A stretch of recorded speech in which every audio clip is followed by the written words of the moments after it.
Hello guys, hanap nyo ba yung yung power bank? Ito po. Maganda po siya. Yan.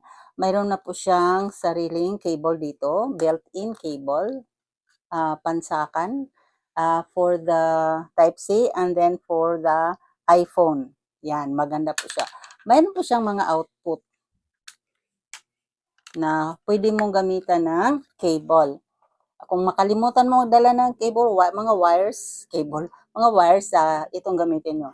Pero kung may dala kayong cable at marami kayong isaksak, pwede na rin kayong magdadag dito. Yan, dito meron po siyang mga output dito. So, mayroon pang charging, mayroon pang lighting, mayroon pang Type-C, mayroon yung normal na, yung lumang saksakan ng para charging. Ganun po. Maganda po siya. Binili po namin ito maliban sa meron kaming maliit dito. Binili namin ito kasi po palagi ditong magka-brown out. And then mayroong baby dito sa bahay kaya kailangan naming i-charge yung mga electric fan na chargeable upang magamit sa bata. Kaya ito ang pinakamaganda, 30,000 amperes, kaya maka-charge po siya ng maraming chargeable electric fan. Mabigat po siya, so meaning durable. Yan.